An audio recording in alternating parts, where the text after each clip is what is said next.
أعوذ بالله من الشيطان الرجيم يا أيها الذين آمنوا إذا قيل لكم تفسحوا في المجالس فافسحوا يفسح الله لكم وإذا قيل انشروا فانشروا يرفع الله الذين آمنوا منكم والذين أوتوا العلم درجات والله بما تعملون خبير.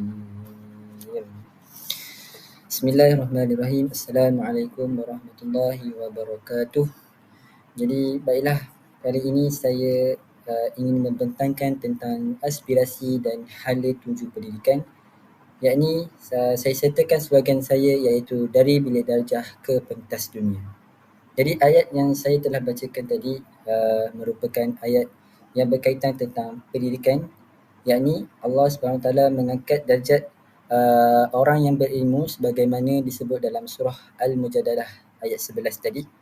Dan Rasulullah SAW sendiri diutuskan sebagai pendidik untuk membimbing umatnya.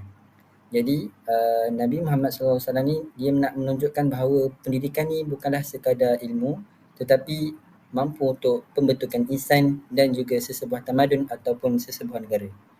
Jadi pada pembentangan saya kali ini, saya akan membentangkan tentang aspirasi sistem pendidikan, aspirasi murid dan juga hala tuju pendidikan, serta guru berjiwa pendidik, dan yang terakhir tentang Malaysia hub pendidikan antarabangsa. Jadi stay tune. Okay, sekarang kita pergi kepada slide yang pertama, iaitu aspirasi sistem pendidikan. Jadi apabila kita bercakap tentang aspirasi dan hala tuju pendidikan negara kita, kita ni sebenarnya sedang membincangkan tentang masa depan negara kita sendiri, iaitu negara Malaysia. Jadi sebenarnya pendidikan ni bukanlah sekadar sistem persekolahan, tetapi merupakan asas pembinaan tamadun dan sesebuah pembangunan negara. Jadi aspirasi pendidikan negara ni dia amatlah memberi penekanan iaitu kepada 5 perkara utama yang telah saya sertakan di sini, iaitu akses, kualiti, equity, perpaduan dan serta kecekapan. Jadi kita pergi pada yang pertama, iaitu akses. Akses ni ialah memastikan setiap kanak-kanak di Malaysia mendapat peluang pendidikan tanpa mengira latar belakang, lokasi ataupun status ekonomi. Jadi pendidikan ni sebenarnya adalah hak semua, bukanlah keistimewaan kepada golongan tertentu sahaja. Namun pada realiti sekarang ni masih wujud masalah antara dekat bandar dan luar bandar tu, khususnya dari segi kemudahan nak pergi ke tempat pembelajaran dan juga capaian internet lah. Jadi kita boleh bayangkan seseorang murid yang di kawasan pedalaman, dia perlu berjalan jauh, naik bot apa semua untuk pergi ke sekolah dia, dan juga di kawasan-kawasan tersebut mempunyai susahlah untuk mendapat pencapaian internet. Jadi jika kita bercita-cita untuk menjadikan Malaysia ni sebagai hub pendidikan antarabangsa, kita tidak bolehlah membiarkan anak-anak pelajar-pelajar macam ni tercicir. Jadi akses yang adil adalah asas kepada sistem yang kukuh.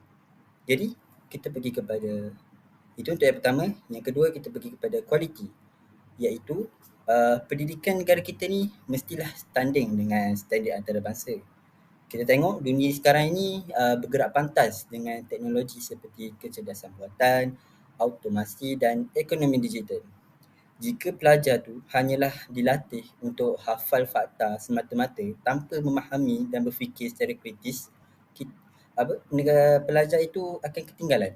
Ini menunjukkan bahawa sistem pendidikan ni perlulah melahirkan pelajar yang bukanlah sahaja cemerlang akademik, tetapi mampu untuk menyelesaikan masalah dan menyesuaikan diri dengan keperluan industri global. Malaysia tidak boleh hanya melahirkan pelajar yang pandai menjawab soalan peperiksaan saja, menjawab exam, tapi perlulah melahirkan pelajar yang mampu untuk berfikir sampailah ke tahap setaraf dunia kita lah. Jadi itu ialah kualiti, dari segi kualiti, iaitu setaraf antarabangsa kita. Kita pergi pada aspirasi yang ketiga, iaitu equity. Equity ni membawa maksud merapatkan jurang pencapaian antara golongan kaya dan juga miskin. Bukan antara dua tu juga, antara bandar dan luar bandar juga, serta bahasa faham yang mempunyai pelbagai lah latar belakang sosial dia. Jadi kita tahu tidak semua murid ni dia bermula di garisan yang sama. Ada yang belajar di dalam keadaan yang selesa. Kalau kat bandar kita tengok aircon-aircon, kalau kat kampung tu kipas pun tak ada kan. Jadi kita tengok kat sini equity ni dia nak cakap bahawa sistem pendidikan ni dia mestilah untuk dapat memberi sokongan tambahan kepada orang-orang yang memerlukan supaya murid tu dia mempunyai peluang yang adil untuk berjaya di sekolah untuk belajar apa semua kan. Jadi tanpa equity ni jurang sosial akan terus melebar dan akan menjejaskan kestabilan negara. Untuk itu untuk equity. Untuk yang keempat iaitu perpaduan integrasi kaum. Jadi sebenarnya kita tahu pendidikan ni berperanan besar untuk membina perpaduan dalam negara kita. Sebagaimana kita tahu, Malaysia adalah negara majmuk yang kaya dengan kepelbagaian budaya dan agama. Jadi sekolah ini merupakan tempat terawal lah untuk anak-anak belajar hidup bersama dengan kaum-kaum yang lain. Masing-masing boleh bergaul dengan kaum India, ada yang kaum Cina apa semua kan. Jadi dalam kita tengok pada era sekarang ini, sistem pendidikan ni gagal untuk membentuk generasi yang saling menghormati dan memahami antara satu sama lain. Jadi kita tengok ada yang sering bergaduh, ada yang macam tak sukalah dengan kaum ni, ada yang resis-resis apa semua tu kan. Jadi benda ni akan menyebabkan negara berdepan dengan cabaran yang besar. Jadi apa yang saya boleh cakapkan di sini, perpaduan bukanlah sekadar slogan tetapi merupakan satu tanggungjawab pendidikan untuk membina identiti nasional yang kukuh. Malaysia tidak akan dihormati sebagai hub pendidikan antarabangsa jika rakyatnya sendiri gagal hidup dalam harmoni. Kita kan negara majmuk, jadi terpaksalah. Bukan terpaksa. Kiranya macam sama-samalah bergaul antara satu sama lain. Tidak kiralah bangsa ke kaum ke apa. Jadi itu untuk perpaduan. Kita pergi kepada poin yang last iaitu aspirasi terakhir, iaitu kecekapan sistem pendidikan. Kecekapan di sini membawa maksud pengurusan yang baik, penggunaan sumber yang optimum dan juga latihan guru yang berkesan. Sistem yang cekap memberi ruang kepada guru untuk fokus kepada pengajaran dan pembinaan sahsiah murid itu sendiri. Namun, antara cabaran semasa untuk dunia sekarang ni ialah beban tugas guru. Dengan cikgu-cikgu sekarang ni sibuk dengan kerja-kerja dokumentasi, dengan hal-hal pentadbiran apa semua. Jadi masa untuk merancang pengajaran yang kreatif jadi macam kurang sebab busy dengan benda lain. Jadi oleh itu kecekapan sistem ni sangatlah penting supaya setiap usaha kita tu benar-benar memberi impak kepada pembelajaran murid, untuk menjadikan murid tu lebih tu lagi dalam kelas kita. Macam tu. Jadi itu sajalah untuk slide yang ni. Kita pergi kepada slide seterusnya. Jadi sekarang kita pergi kepada aspirasi murid pula. Bila kita cakap nak bahaskan tentang aspirasi murid ni, kita sebenarnya bercakap tentang kemenjadian ataupun produk akhir sistem pendidikan negara kita. Kalau tadi untuk aspirasi sistem pendidikan, starting dia ataupun masa depan negara kita lah. Ini ialah produk akhir sistem pendidikan di negara kita. Jadi berdasarkan semua dasar ataupun plan transformasi ataupun segala pembaharuan yang telah dibuat, bukanlah sekadar untuk memperbaiki struktur tetapi untuk membentuk generasi yang mempunyai kualiti tertentulah. Jadi keenam aspirasi ini menggambarkan jenis insan yang ingin dilahirkanlah oleh sistem pendidikan, iaitu insan yang bukan sahaja cemerlang akademik tetapi seimbang dan berdaya saing di peringkat antarabangsa ataupun global. Jadi untuk yang pertama, kita pergi kepada aspirasi pertama iaitu pengetahuan. Jadi di sini membawa maksud setiap murid ni dia perlu kuasai ilmu asas. Sebagai contoh, ilmu bahasa, matematik, sains dan juga bidang-bidang yang lain lah yang dapat menjadi tunjang kepada pembelajaran kita. Namun pada dunia hari ini, pengetahuan bukan lagi sekadar apa yang terkandung dalam buku teks. Dunia telah berubah dengan sangat pantas dan dipacu oleh teknologi digital. Jadi murid dia tidak boleh hanya menghafal fakta semata-mata untuk exam ke, untuk ujian ke, test ke, tapi dia perlu faham sebenarnya ataupun memahami konsep dan mengaplikasikannya dalam situasi sebenar lah dalam apa kejadian harian kita. Sebagai contohlah, uh, dalam era kecerdasan buatan, murid bukanlah sekadar perlu tahu untuk gunakan teknologi tapi perlu faham macam mana teknologi itu berfungsi dan macam mana ia boleh dimanfaatkan untuk selesaikan masalah tertentu. Jadi, pengetahuan yang kukuh ni menjadi asas kepada pembinaan negara yang dapat berdaya saing lah di peringkat antarabangsa. Jadi kita pergi kepada aspirasi kedua iaitu kemahiran berfikir. Pendidikan abad ke-21 ni menuntut untuk murid ni berfikir secara kritis, kreatif dan analitikal. Dalam realiti kehidupan sebenar, cabaran tidaklah datang dalam bentuk soalan objektif yang mempunyai satu jawapan je. Jadi, sebaliknya ia memerlukan kebolehanlah untuk menilai situasi, untuk membuat pertimbangan dan mencari jalan penyelesaian lah yang lebih inovatif orang panggil. Macam tu. Jadi, isu semasa seperti perubahan iklim, perkembangan teknologi dan cabaran ekonomi global memerlukan generasi yang mampu untuk berfikir secara mendalam dan strategik untuk perkara ini. Jadi jika murid tu hanyalah dilatih untuk terima maklumat semata-mata tanpa mempersoalkan atau menganalisis benda tu, jadi mereka ni akan jadi pasif dalam dunia. Begitulah. Jadi untuk aspirasi yang ketiga pula ialah kemahiran memimpin. Iaitu setiap murid ni dia perlu memberi ruang. Murid ni dia perlu diberi peluang untuk memupuk sifat kepimpinan tu, sama ada melalui aktiviti kurikulum, apa lagi, kerja berkumpulan ke atau penlibatan lah dalam komuniti masyarakat apa semua. Jadi kepimpinan ni bukanlah sekadar memegang jawatan tapi merangkumi keupayaan untuk membuat keputusan, untuk apa lagi, bertanggungjawab dan mempengaruhi orang lain lah secara positif. Jadi dalam konteks Malaysia yang ingin menjadi hub pendidikan antarabangsa, negara kita perlukan generasi yang mampu untuk berdiri di pentas dunia sebagai seorang pemimpin, bukan sekadar pengikut semata-mata. Jadi murid yang mempunyai kemahiran memimpin ni akan lebih berani untuk menyuarakan idea dan lebih yakin untuk membawa perubahan sehingga ke taraf antarabangsa. Jadi kita pergi pula kepada aspirasi yang keempat iaitu kemahiran dui bahasa. Dalam dunia tanpa sepadan hari ini, penguasaan lebih daripada satu bahasa menjadi satu keperluan, bukanlah lagi pilihan. Jadi bahasa Melayu penting sebagai bahasa kebangsaan dan merupakan simbol identiti negara kita. Manakala bahasa Inggeris ni menjadi bahasa komunikasi antarabangsa. Jadi penguasaan dui bahasa membolehkan murid tu dapat mengakses ilmu dari pelbagai sumber global dan dapat berinteraksi lah dengan masyarakat antarabangsa.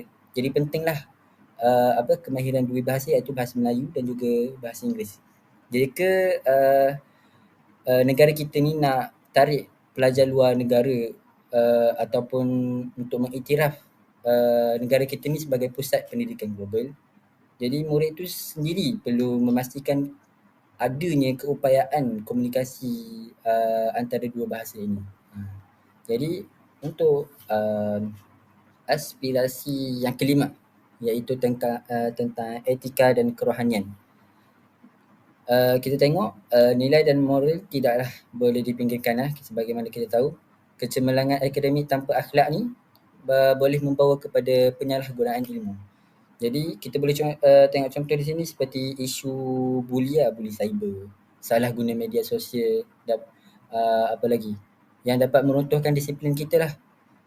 Yang benda ni nak tunjukkan bahawa pendidikan amatlah penting, bukanlah semata-mata apa. Jadi benda ni murid perlu dibentuk dengan prinsip integriti, amanah dan tanggungjawab sosial. Pendidikan yang berjaya bukanlah sekadar melahirkan individu yang pintar, tetapi individu yang tahu untuk bezakan antara yang benar dan yang salah. Jadi untuk yang terakhir pula aspirasi terakhir iaitu identiti nasional. Walaupun kita tahu murid tu dia perlu untuk berfikiran global, tapi dia tu tetap untuk berakar ataupun kita panggil kenal lah sebagai rakyat Malaysia, macam tu. Kiranya identiti nasional ni dia dapat bentuk rasa cinta kepada negara, hormat kepada kepelbagaian budaya dan beri komitmen terhadap perpaduan. Dalam usaha untuk menjadikan Malaysia sebagai hub pendidikan antarabangsa, kita tidak mahu kehilangan identiti kita sendiri. Sebaliknya kita nak kita nak menunjukkan bahawa kemajuan boleh dicapai tanpa mengorbankan nilai dan budaya bangsa kita sendiri. Jadi kesimpulan yang boleh saya sertakan di sini, aspirasi murid ni dia menggambarkan keseimbangan antara antara intelek dan nilai dan juga pemikiran global serta yang terakhir tadi tentang identiti nasional kita sendiri. Um, jadi semua aspirasi ini hanya akan menjadi realiti bila dibimbing oleh guru yang bukanlah sekadar mengajar tetapi benar-benar mendidik dengan jiwa. Jadi apa pula tentang guru berjiwa pendidik ni? Nanti kita akan tunjukkan kepada slide seterusnya. Tadi kita telah dengar tentang aspirasi sistem pendidikan dan juga aspirasi murid. Namun persoalannya di sini, siapa yang akan merealisasikan semua aspirasi dan hala tuju tu? Jadi jawapannya ialah guru yang berjiwa pendidik. Jadi guru berjiwa pendidik ni dia bukanlah sekadar menyampaikan silibus ataupun mengejar sukatan pembelajaran, tetapi dia perlulah mendidik dengan hati dan juga membimbing dengan penuh tanggungjawab. Sebagai contoh, seorang guru tu dia hanya kejar silibus je. Jadi benda tu dia akan terus mengajar walaupun tengok muridnya tidak fokus ataupun ada masalah dalam kelas. Tapi bila guru berjiwa pendidik ni, dia akan berhenti seketika bila tengok pelajar macam tu. Mungkin dia akan bertanya khabar ataupun cuba untuk memahami keadaan murid tersebut lah. Mungkin murid itu sedang menghadapi masalah keluarga ataupun mempunyai tekanan emosi. Jadi tindakan kecil seperti guru bertanya kepada murid itu boleh memberi kesan yang besar dalam hidup seorang murid. Itulah beza antara mengajar hanya kejar silibus dan mendidik manusia. Jadi profesion perguruan ni bukanlah sekadar kerjaya tetapi merupakan satu amanah. Amanah yang bermaksud tanggungjawab yang akan dipersoalkan bukan sahaja oleh manusia tapi juga oleh Allah. Contohnya, apabila guru diberikan tanggungjawab untuk jaga peperiksaan, dia tidak bocorkan soalan walaupun ada pressure ataupun tekanan daripada pihak atasan. Tapi bila guru melihat murid tu lemah, dia tidaklah akan mengabaikan murid-murid tu. Sebaliknya, dia ni akan berusaha untuk mengadakan kelas-kelas tambahan ataupun bimbingan-bimbingan khas seperti personal coaching. Itu tanda guru tu memikul amanah dengan penuh integriti. Sebagaimana sabda Nabi Muhammad SAW, sesungguhnya aku diutuskan untuk menyempurnakan akhlak yang mulia. Jadi hadis ini mengingatkan kita bahawa pendidikan ni bukanlah hanya tentang penyampaian ilmu tetapi pembentukan akhlak dan nilai dalam diri manusia. Contoh yang boleh saya berikan di sini ialah seorang murid dia mungkin cemerlang dalam matematik dan sains tapi jika dia tidak jujur, tidak berdisiplin ataupun tak hormat orang lain maka kecemerlangan tu tak membawa apa-apa pun. Jadi di sini peranan guru sebagai pembina akhlak. Jadi guru tu perlu menegur bila murid tu buat salah ke apa. Guru ni perlu menunjukkan contoh dengan dengan betul lah, dengan bercakap sopan dan menghormati semua orang lah tanpa mengira latar belakang apa semua. Jadi murid dapat belajar bukan hanya daripada apa yang guru ajar tetapi daripada siapa guru tu sebagai insan sebenarnya. Jadi untuk akhir ni, guru berjiwa pendidik sedar bahawa setiap kata-kata dan tindakan mereka boleh membentuk masa depan seseorang anak ataupun seseorang pelajar itu. Mungkin satu pujian yang ikhlas mampu untuk bina keyakinan seorang murid yang hampir putus asa, yang di hujung-hujung jalan apa semua kan. Jadi mungkin satu teguran yang berhikmah mampu untuk selamatkan seorang murid daripada terjebak dalam gejala negatif ke macam tadi apa saya cakapkan tadi. Jadi itulah sebenarnya peranan seorang guru, nampak besar kan sebenarnya. Ia bukanlah sekadar menyampaikan ilmu tetapi ingin membentuk masa depan seseorang manusia. Seterusnya kita pergi kepada implikasi pula terhadap guru. Jadi antara implikasinya ialah guru ni perlu menjadi ejen transformasi. Guru ni dia tidaklah perlu bergantung kepada bergantung sepenuhnya kepada cara lama ataupun kaedah lama yang bersifat satu hala. Macam dulu guru-guru hanyalah bertulis nota, menulis nota di papan putih dan pelajar hanya menyalin tanpa bertanya kepada guru. Jadi hari ini pendekatan tu tidaklah lagi mencukupi untuk kita sebagai seorang pelajar bagi memahami sesuatu pembelajaran tu. Sebaliknya guru tu boleh membuat satu kerja kumpulan. Macam contoh bahagikan murid dalam beberapa kumpulan kecil dan memberi mereka satu masalah ataupun soalan yang boleh dibincangkan bersama-sama ahli pasukan. Contohnya dalam subjek geografi kita senang subjek geografi dulu saya kena buat cari langkah-langkah untuk kurangkan kesan banjir. Jadi di sini guru ni dia berperanan untuk membimbing perbincangan tu. Dia taklah bagi jawapan kepada semua. Dia nak suruh murid ni berfikir dan macam mana cara untuk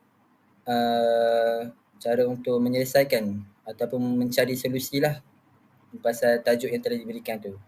Juga penggunaan pembelajaran berasaskan projek boleh juga untuk dijadikan bahan pembelajaran ni. Sebagai contoh, minta murid untuk menghasilkan projek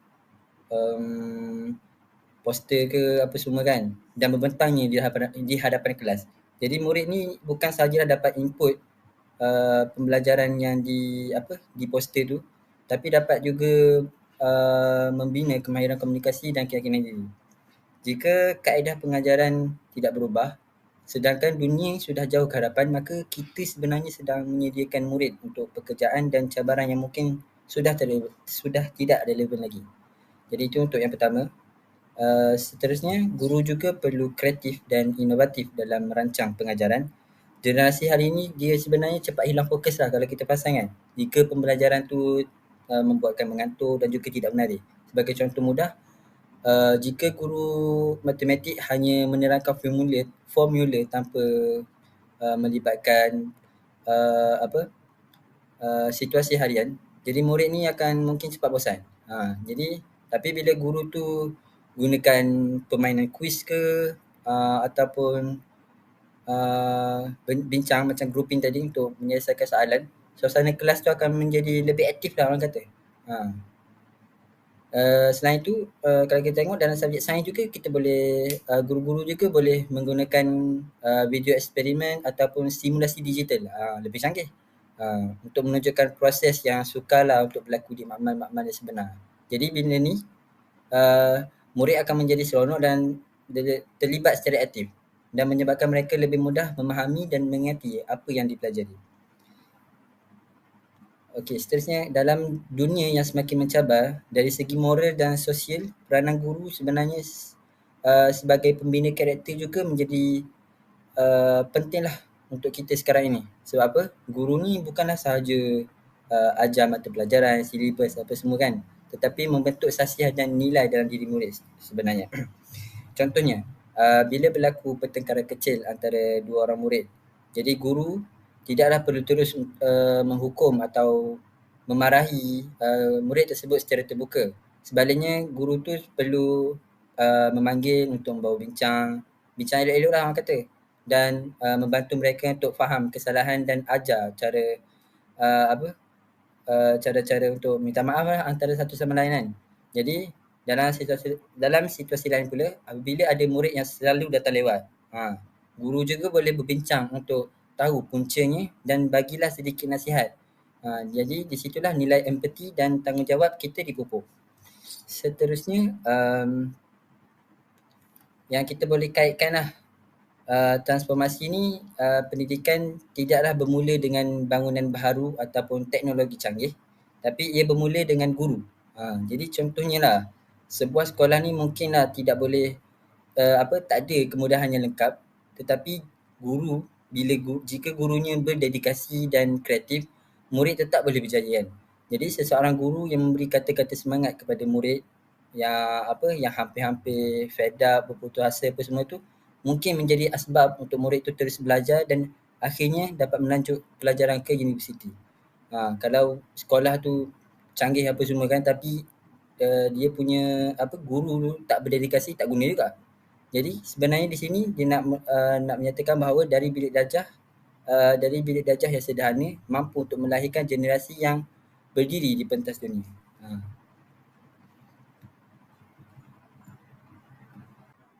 Seterusnya kita pergi kepada Malaysia sebagai hub pendidikan antarabangsa.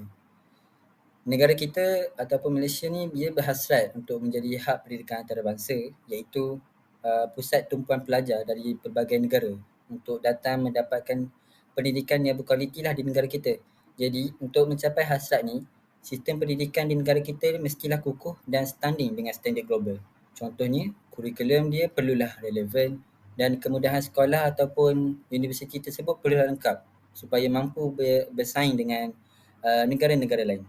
Selain itu, guru berjiwa pendidik ni perlu memainkan peranan yang penting sebab guru bukanlah sekadar menyampaikan ilmu tetapi dapat membentuk akhlak dan kemahiran murid. Sebagai contoh, guru yang kreatif menggunakan kaedah pembelajaran yang abad yang ke-21 seperti apa yang kita bincangkan tadi, macam seperti perbincangan kumpulan dan pembelajaran yang berasaskan projek akan melahirkan murid yang berfikiran kritis dan yakin untuk berkomunikasi. Seterusnya, penguasaan dari segi bahasa Inggeris. Bahasa Inggeris tu jugalah penting sebab apa? Ia merupakan bahasa komunikasi antarabangsa. Contohnya pelajar-pelajar international masuk kepada negara kita, diorang boleh berinteraksi dengan mudah sebab sistem pendidikan kita menekankan diri bahasa. Tambahan pula dengan penggunaan teknologi seperti platform pembelajaran digital dapat menjadikan sistem kita lebih moden dan dapat menarik minat lagi lah pelajar-pelajar luar negara untuk belajar di negara kita. Jadi kesimpulannya di sini, sistem yang berkualiti, guru yang kompeten dan juga murid yang berdaya saing juga merupakan asas penting lah untuk merealisasikan negara kita Malaysia sebagai hub pendidikan antarabangsa. Guru berjiwa pendidik. Tanpa guru yang berjiwa besar, tiada generasi luar biasa. Tanpa guru yang sanggup berkorban, tiada bangsa yang mampu melonjak ke hadapan. Tanpa guru yang mendidik dengan hati, Malaysia tidak akan berdiri sebagai kuasa pendidikan. Kerana sejarah membuktikan setiap tamadun yang hebat bermula dari seorang guru. Sebelum saya mengakhiri perbincangan saya ada beberapa persoalan yang ingin diajukan, iaitu yang pertama ialah, adakah kita mahu dikenang sebagai guru yang sekadar menyelesaikan silibus semata-mata ataupun guru yang dapat mengubah arah kehidupan seseorang manusia ataupun pelajar kita nanti. Mestilah ingin guru yang mengubah arah kehidupan pelajar kita nanti kan. Sebab apa?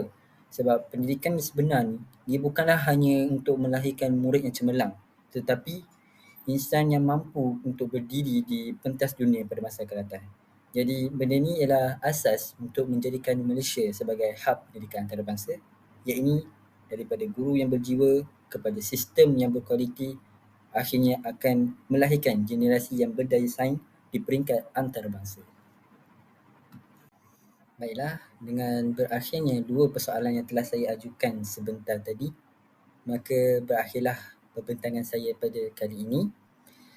Sebelum itu, sebelum saya mengakhirinya, saya ada satu hadis iaitu berkaitan dengan pendidikan, iaitu profesion perguruan, yakni apabila matinya seorang manusia, maka terputuslah amalan-amalannya kecuali 3 perkara, iaitu sedekah jariah, ilmu yang bermanfaat serta anak soleh yang mendoakannya.